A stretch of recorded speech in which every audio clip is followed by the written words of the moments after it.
Welcome to Deepu channel. ఈరోజు మనం తెలుగు లెసన్స్కి సంబంధించి 8th క్లాస్ 3rd లెసన్ అయిన శతక సౌరభం గురించి ఇప్పటి నుంచి వీడియోస్ చేసుకుందాము. ఈ ఛానల్ని ఇంకెవరైనా సబ్స్క్రైబ్ చేసుకోకపోతే కనుక ఈ వీడియో చూసే ముందు తప్పకుండా సబ్స్క్రైబ్ చేసుకోండి.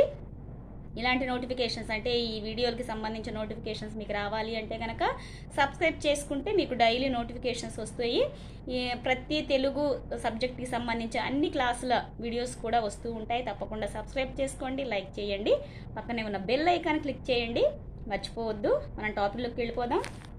చూడండి, ఇక్కడ 3rd లెసన్ శతక సౌరభం చూసుకున్నట్లయితే కనుక ఇక్కడ చదవండి, ఆలోచించి చెప్పండిలో ఒక పద్యం ఇచ్చారండి.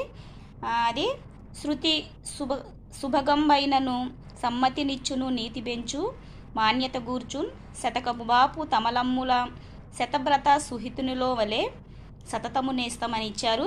ఈ పద్యం చదివి మీరు దీనికి టీచర్ ఎవరైతే క్వశ్చన్స్ అడుగుతారో దానికి మీరు ఆన్సర్ చేస్తే సరిపోతుంది. చూడండి, నెక్స్ట్ ఏంటంటే ఈ పాఠ్య భాగాన్ని రచించిన కవయిత్రుల గురించి ఉంది. చూడండి, దీనిలో ఒక్కొక్క పద్యాన్ని ఒక్కొక్క కవి రచించడం జరిగింది. దీనిలో ఫస్ట్ది గరికపాటి మల్లావధాని, ఇతని విద్యార్థి శతకాన్ని రచించాడు. ఇతను 19వ శతాబ్దానికి చెందిన కవి. మారద వెంకయ్య భాస్కర శతకాన్ని రచించాడు. ఇతను 17వ శతాబ్దానికి చెందిన కవి. నెక్స్ట్ పక్కి అప్పల నరసయ్య, ఇతను కుమార శతకాన్ని రచించాడు. ఇతను 16వ శతాబ్దానికి చెందిన కవి. పెరుమాళ్ల మునిప్ప, ఇతను విద్యా శతకాన్ని రచించాడు. ఇతను 20వ శతాబ్దానికి చెందిన కవి. కంచర్ల గోపన్న, ఇతను దాశరథి శతకాన్ని రచించాడు. ఇతను 17వ శతాబ్దానికి చెందిన కవి. నెక్స్ట్ మాచిరాజు శివరామరాజు, ఇతను మణులమూట శతకాన్ని రచించాడు. ఇతను 20వ శతాబ్దానికి చెందిన కవి. బమ్మెర పోతనామాచ్యుడు, ఇతను నారాయణ శతకాన్ని రచించాడు. ఇతను 15వ శతాబ్దానికి చెందిన కవి. గుండ్లపల్లి నరసమ్మ, ఈమె వరదరాజ శతకాన్ని రచించింది. ఈమె 20వ శతాబ్దానికి చెందిన కవయిత్రి. కొండూరు వీరరాఘవాచార్యులు మిత్రసాహిశ్రీ శతకాన్ని రచించాడు. ఇతడు 20వ శతాబ్దానికి చెందిన కవి. ఇదండి కవుల పరిచయాలు.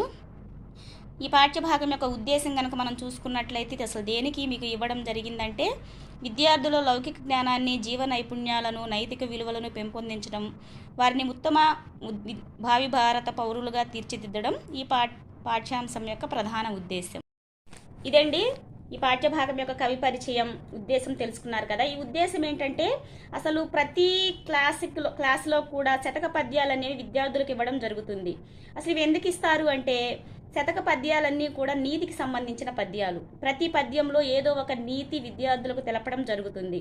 కాబట్టి ఆ నీతిని తెలుసుకొని విద్యార్థులు వారి జీవితంలో వాటిని అవలంబిస్తారు అన్న ఉద్దేశంతో ఈ పాఠ్య భాగాలను మీకు ఇవ్వడం జరుగుతుంది. అలానే 8th క్లాస్లో ఈ శతక సౌరభం కూడా ప్రతి పద్యంలో ఉన్న నీతిని మీరు తెలుసుకొని మీరు అవలంబించే విధంగా ఈ పాఠ్యభాగాన్ని మీకు ఇవ్వడం జరిగింది. ఇది ఈ పాఠ్యభాగం యొక్క ఉద్దేశం. రేపటి నుంచి ఒక్కొక్క పద్యము, దాని భావము, ఇవన్నీ కూడా ఒక్కొక్క వీడియోస్ చేసుకుందాము. అంతవరకు బాయ్.